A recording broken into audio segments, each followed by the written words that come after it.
Well, thank you so much, John, for taking time out of your really busy schedule. And can you just tell the viewers a little bit more about yourself and how you got into SEO? Sure, absolutely. It's my pleasure to be here.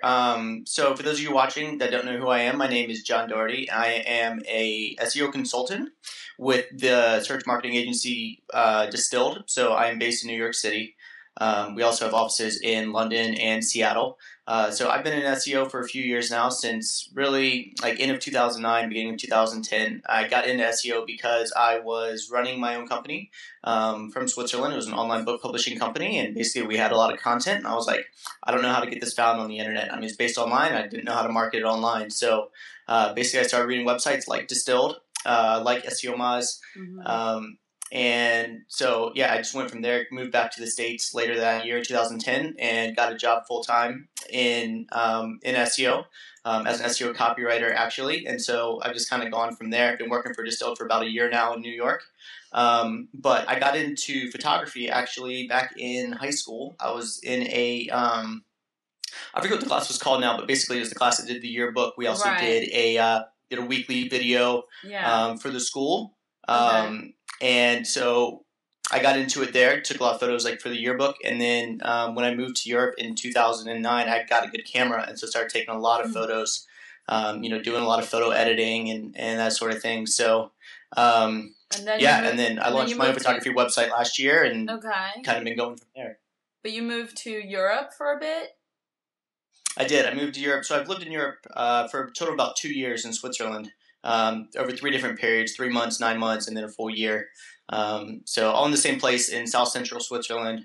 So I've done a lot of travel around Europe, also around the States, but a lot of travel around Europe and taking photos in a lot of different countries that I've had the luck, the fortune to visit. Right. So are your photos more travel photography, landscape? What would you say?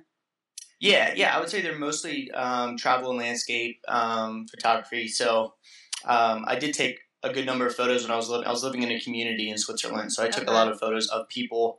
In New York, I've been taking a lot more photos, like with my iPhone, like more street photography stuff, like photos of people in the subway and that sort of thing. Putting them on Instagram, but also putting them on my website. And what's your name on Instagram in case we want to follow those cool photos? It's the same as my Twitter name. I have the same username across the internet. It's Doherty JF, DOHERTY JF. Awesome. I look forward to seeing that. And there's so much with street photography and iPhoneography now. It's pretty. There's like clubs about it, So it's pretty neat. Yeah. Awesome. So there's a lot of doubt sometimes when it comes to photographers working on their own SEO for their blogs. And as I've said before, we know that blogs really rank more than websites because websites, are not updated as much, etc. So let's talk a little bit about blogs. So we know that WordPress is really the best thing out there in terms of just hands-on, full control of your own SEO. So what are some immediate tips you would give to photographers? Like what is really important? Either just setting up the blog, and then we could get into like the post because I have some questions about that I have some doubts myself. So what would you say is the first, like, really important or most important things, or what is Google really looking at?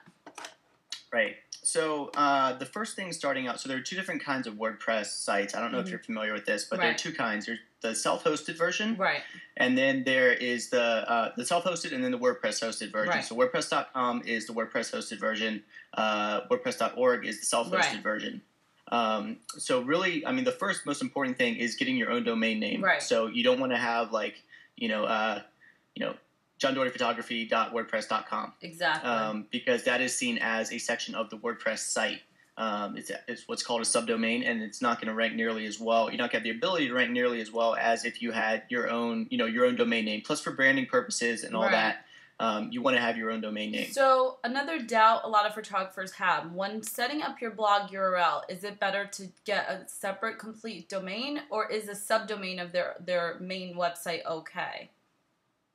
Well, it really depends. As with a lot of things with SEO, it depends on the case. I would say that if you have, when you're setting up a blog, if you have your own website that is dedicated to photography, like your photography business, and then you want your photography blog, I would put it on a instead of a subdomain, I would put on a subfolder. So Okay. instead of John Doherty for blog.johndohertyphotography.com, I would put johndohertyphotography.com/blog. Okay. Thank you. Because it puts it on that same subdomain on the www. Okay. And then all the links that come to the blog also go towards the overall strength of the other content on your website. So if you have like a page talking about your services, right, the links coming to your blog posts will also benefit your rankings for your services page. I did not know that. That's great. Thank you. Yeah. Sorry to cut you off. That the question came into mind because that is a lot of questions people have doubts about, like what is really the best thing to do in terms of that. So sorry, go on. So WordPress, self-hosted domain. Yeah, self-hosted. So you can buy your domain name through many different places. I use a service called Moniker, Moniker. It's really easy to look it up. They get they show you all the different we call them top level domains, so .com, .net, that sort of thing. As far as that's concerned, .com is the best. Then I would say .org and then .net and then probably .biz or something like that. But the top .com, .org, or .net would be the best way to go, depending on if someone else has your domain. Right. So normally you can get them for like $10 to $20 a year. It's not too bad. It's not too expensive. So for folks, sorry, one more question comes up. I see a lot of photographers sometimes with the really common names, and they like think the URL is like the brand, but sometimes I feel, so let's say I had a really common name, like my name is Jane Smith, right? And of course the URL is taken care of. So, and let's say I have variations of that and it's all filled up. Would you say that it would be okay for me to perhaps use a keyword or something like not with my name, and it would be good for SEO, and it doesn't mean that my brand is that? You know what I mean? Oh, yeah, absolutely. Yeah, absolutely. I mean, from an SEO perspective, that could be a good idea as well. Depends on, what kind of photography you're doing. Like if you're a travel, if you're a travel photographer, travel blogger, that sort of thing, you're not going to have like a location specific domain name. It's not going to do you any good, right? But if you're like a New York photographer or you're a Seattle photographer or something like that, like something with Seattle photography in the domain name is really good for SEO purposes. Google gives a lot of weight to the URL. To the domain name for ranking purposes. Right, because I see that sometimes when I'm looking at keywords, and I'll see like photographers that have, certain keywords definitely rank. So I think that's a good suggestion for somebody with that issue. Like their name is really, just similar, and just really, there's a lot of people out there with that domain name. Cool. So absolutely. Next thing. So you get your blog and you get yourself hosted, and then what do you do next? Next is basically configuring the blog. So I'm just going to give you. So with WordPress, you can have a lot of plugins. Right. So the most important plugins for photography, there's one. It's actually an image SEO plugin that you can use. I would also recommend just overall for WordPress using the Yoast SEO plugin, Yoast. If you search for Yoast SEO, it'll come up. You can download it from his site or from WordPress.org from the plugins section. Okay. And there on his website, he has a lot of tutorials about how to set it up in the most SEO-friendly way. Yes, I have started using that one, and I really enjoy it because it shows you exactly what it would look like in the search and the description and stuff. Exactly, it gives you a lot of extendability when you're writing your post, and you can tell it what keywords you're targeting. It'll tell you how well optimized your page is. So yeah, it's really useful for just for WordPress sites overall, and definitely for photographers also. I use it on my own photography website. So any other plugins you recommend? Well, I would definitely recommend having like a social sharing plugin as well. So like I use one called ShareBar on my SEO website. I actually just put my own social plugins onto my own photography site, just in the code. I have a coding background, so I did that. Most of us don't here. Search for like social sharing plugin on WordPress.org. A lot of them will come up, and just find the one that looks good, with your site. And has good reviews. I always look at the reviews too and stuff to see.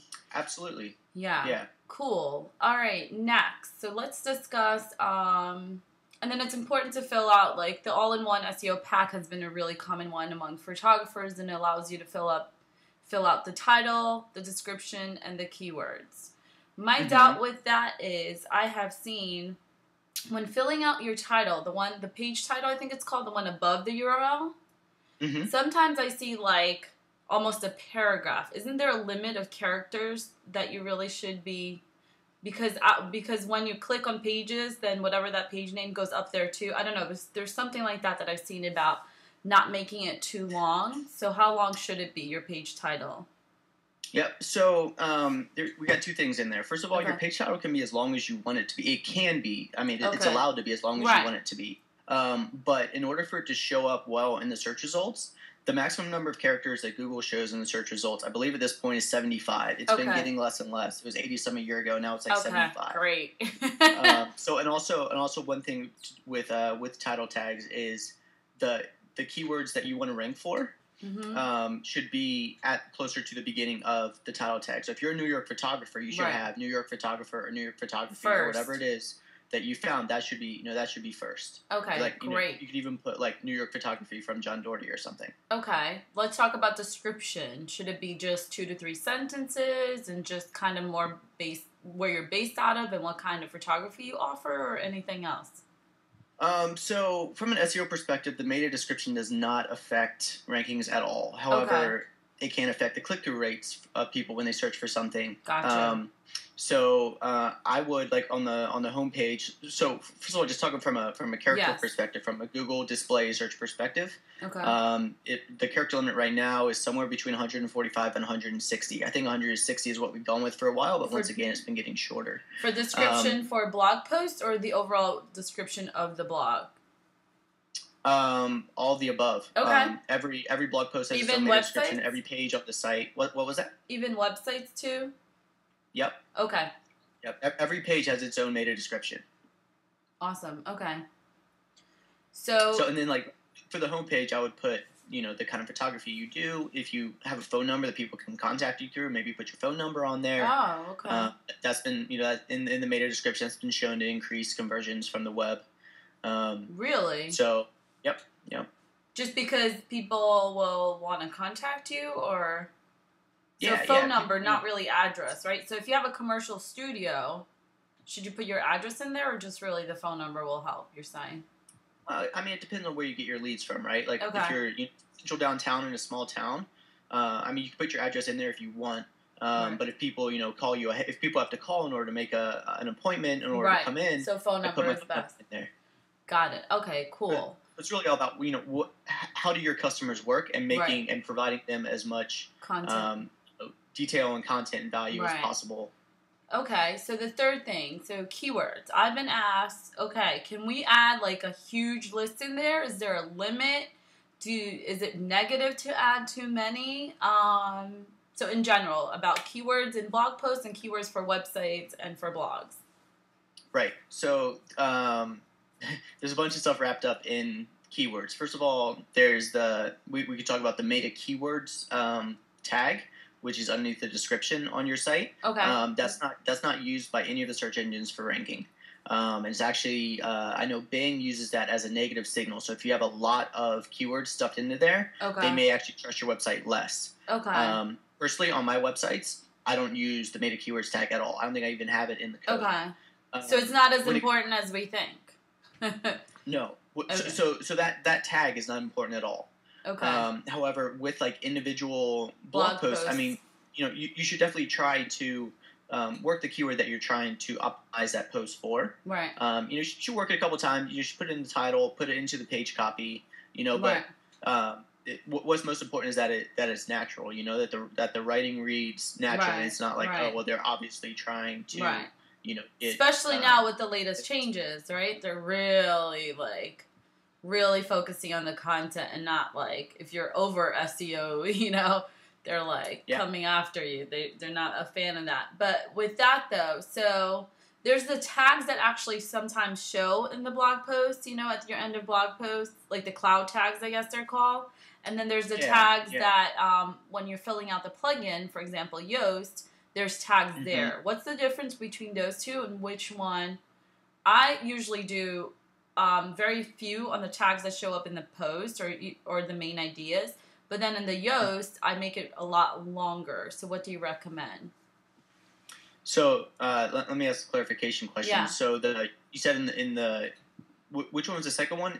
The ones at the end that you do a lot more of, like the the tags that show up at the bottom? like Yoast or all-in-one SEO pack has title, description, and keywords in there. So that one, since it's not visible in the blog post, I will make it longer. But the one where when you're writing your blog post and in the side you could pick tags, underneath category, you could pick tags. Right. I only add really the main idea of the blog post because I don't want to and I've seen sometimes photographer will add their own name, which I don't think is necessary. Or it's a family session and they're writing like New York wedding photographer. So they really shouldn't do that because that's like conflicting, that's not matching the content that they're providing in that post. So that's my doubt. And the one in the plugin, is it okay to make that kind of big, or does it not matter, and which one's more important? So, I mean, it depends. When we're talking about tags, so the way, first of all, let's take a step back. Yes. In WordPress, there are categories and tags, right? Right. The categories are like, which normally you have along the top, like in the top navigation or something like that, it's like New York photography or, wedding photography, family photography, etc. Right. Those that are categories. So that's like the main sections of your website. Mm-hmm. And then tags. So that's one way to organize your website. Tags is another way to organize your website. Okay. So, I mean, personally, I use categories as the way that I organize my websites.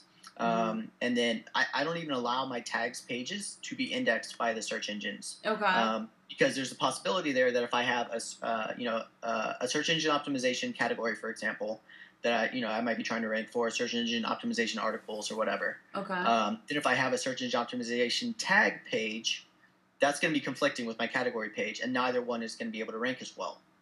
Okay. Can you give more of a photo example then? Sorry. Sure. Well, it's the same way. Like if I had a like I'm looking here at my own website. I have a New York Instagram photos page, right? Okay. So someone's searching for a New York Instagram photos category. So I could also have that as a tag, as a way for people to navigate around the website. Right. So I could tag my post that my New York Instagram photos, my individual pages for my individual photos. Right. I could tag those as New York Instagram. Okay. But I wouldn't, so people can they can navigate through the site that way. Okay. But I don't want the search engines to see those. So we have two considerations: what the search engines can see and what people can see. Right. So I mean, you can use them, and they can often help for people to navigate around the website. Okay. But from an SEO perspective, I personally don't allow them to be indexed, and you can do that pretty easily in the Yoast SEO plugin in the indexation section. You just say don't index tags. Gotcha. So that's interesting because a lot of the photographers are thinking those tags are really for Google or SEO. You're saying they really don't help? I'm saying they could get you into trouble pretty quickly. Because you're in trouble because it looks like you're overdoing it? Or well, you basically you're creating potentially you could be creating a lot of, if you have a lot of tags. I mean, I've seen sites that literally have 200, 300, 400 tags. Right. That's and some of them have like one photo on them, right? One photo with that tag. Yeah. Now you have 400 pages on your website that have one photo, no text. So they're not going to be very useful to the search engines. You're not going to get any search volume to them. Right. When people come to your site onto those pages from Google, right? It's not going to be useful to them, right? Mm-hmm. So I see you saying pages a lot. So does every post that we make is considered a page? I'm not 100% following when you mean pages, or like you give that example and you're saying now you have 400 pages. Or is every tag considered a page? Is that what you're saying? Yeah. Oh. Yeah. So it could be like, yourdomain.com/tag. Often in WordPress it goes yourdomain.com/tag/ whatever the name of the tag is. Okay. So you can have literally hundreds of those. Along with your categories. I mean, I keep categories to 8 to 10. So, what are your main, what are the main buckets that your images are going to fall into, right? Oh, I see. Okay, that makes sense, because I've seen some errors with my blog, and I've seen, like, way number of pages. I'm like, what? I don't have that many pages. What do you mean?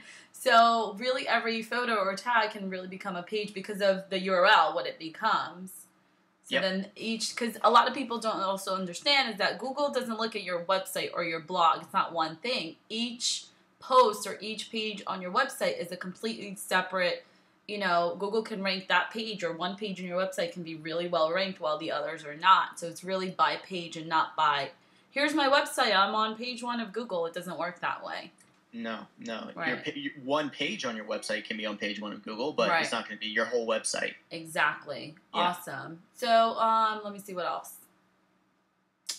What other doubts do I have? Okay, let's talk about the blog post. So I've been told that it's good to keep one main idea per blog post. Mm-hmm. So let's say, so I do a lot of mine like venue focus, because I know like if I do New Jersey wedding photographer, that's really high ranked. People are fighting over that and trying to pay, Google AdWords for that. So I'm really not trying. Right. If I rank for that, fine, but that's not my main goal. So let's say I shot a wedding, let's say New York City Hall, right? So I'll usually rename my images from Lightroom, because I'm like thinking workflow and thinking how I could make it easier. I would do New York, City Hall wedding pictures, or just wedding, and I use dashes. And I'll rename it from Lightroom, and then it'll be like New York City Hall wedding pictures -1, -2, -3. And then when I go into my blog post, I'll rename the alternate tag and description. But sometimes I get lazy and I'm just copying and pasting. Right. So number one, is that bad? Should you really be each individual picture? Should you be using alternate text and description that like talks about that main picture? So for example, if one of the photos is a green and white centerpiece or bouquet, let's say it's a bouquet. So, and I have in there New York City wedding, City Hall wedding pictures. Should I put my alternate text bouquet? So do we really have to go nitty gritty? And is copying and pasting bad? Like, how does that all really work in terms of image renaming? Yeah, so when it comes to image SEO, the main ranking factors for that are the name of the file, right? Also the alt tag and the description. Okay. So basically, I don't actually think they use the description in ranking as much. Okay. So basically, the way you can think about it is the name of the file is really like the URL of a page. Okay. So that's taken like big time into account by Google when ranking images. Okay. And then the alt tag is basically the title. When you think of a web page, the title, which we were talking about earlier, which is very important for ranking. Okay. The alt tag of an image is basically the title of that image. Gotcha. So yes, those should be unique for every single photo. Gotcha. So if they're duplicate, it could be bad for search. Right. Yeah. I mean, potentially. Potentially. Yeah. So, but since I'm renaming them from Lightroom and they give it a number at the end, is Google going to look at that as unique, or is it going to look at all the same since the text part is the same? Yeah, I mean, it'll be unique because it's a unique file name. Got you. Okay, great. But I mean, you have to think about, are you trying to, like, which photos do you want to rank for, New York City Hall photos, right? So you don't have to even do all of them. You could do the ones that really relate to that, I guess. Right. Yeah, I mean, I would do it like, if I was creating a blog post around New York City Hall wedding photos. Okay. I would optimize my page for that, right? Right. So I put that in the title, I'd put it in the content, right, etc. Like, I love shooting this New York City Hall wedding. It was so fabulous, etc. Exactly, but then also you're putting images in there, right? So as far as like the image names are concerned, if you have like bride and groom, bouquet, reception, whatever, I would put like bouquet for the file name. I would put like bouquet of New York City Hall wedding. Gotcha. Something like that. So it's unique that way. Gotcha. And then should we use? I heard Dash's help for image search. Is that a myth? Is that true? Nope, it's true. Okay. Because I've been found sometimes because of images, when people do image, like I've been contacted by venues even, or like they saw that I had done a wedding or a place and they wanted the photo and they've contacted me. But it's definitely through image search. It wasn't like when we search something Google and we put images and stuff. So yeah, that's been cool. Awesome. This is such great information. Anything else as far as tips? So that was my biggest doubt as far as is copying and pasting just really bad, and is Google going to look that, you know, Yeah. that and Yeah. stuff. So any other tips or shortcuts? So it's a lot of work, right? Optimizing. I think one thing to keep in mind when you're thinking about images, and we think about like your website for a photography website or whatever. Right. It's good to have so like your individual images. Mm-hmm. It's good to have like individual pages for those. So if you look on my website, you can see that I have like for my travel photos, I have individual pages for each of those photos. And how do you I also have text around those photos. Okay. So I mean, I'm talking independent of like a regular blog post here. I'm talking about a page that's dedicated to that photo. Within your blog or within your website? Within my website. Yeah. Okay. I also have text around those photos, or I should. I don't know if I like do. As a caption. Well, not just the caption, but actually like a couple sentences or a paragraph describing the photo, describing what's around there. And what's that website so we could check out? My website is johndohertyphotography.com. Let me see if I've actually done it like I should. I've kind of neglected this site in favor of other. So how many pages do you recommend we have on a website? As many as we can? As many as are useful to your user. So for example, for weddings, I just added like a page for places to take engagement pictures in New Jersey. And then I added a page of like unique New Jersey venues that I recommend, and things like that. I was just trying to think, like, how can I provide content for the person researching and also help my bounce rate, right? So, like, people are not coming in and leaving right away, or, like, really needing to spend a time and making easy navigation so they could spend more time on the website, because that helps, right? Google's, like, thinking that's legit website if people are spending more time on it, but if they're... If they're leaving, then there might be something wrong, or it's not really what it says it is, or something. Yeah. I mean, basically, what I'm saying is with each, like, if you have an individual page on your website for each of your photos, or even like in a gallery, you know, you're scrolling through. It's important not just to have a photo on that page. You know, you should also have supporting text around it as well. Okay. So that. I mean, it's friendlier for users, so you're describing what's going on, you know, with the photo, or, you know, why you took the photo, or, you know, whatever you talk about on your website. Got it. But it's also friendlier for the search engines, so that you have a better chance of that page ranking for, I mean, even your images ranking in the image search. Right.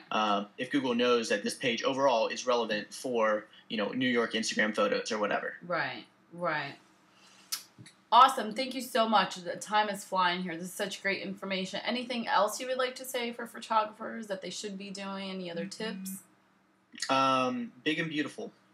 When you put your photos up on your website, make them as big and as beautiful as possible. Really big? Yeah. I mean, that's what people. Well, you know, save them in a format that's not going to take forever to load. So use like the format or whatever.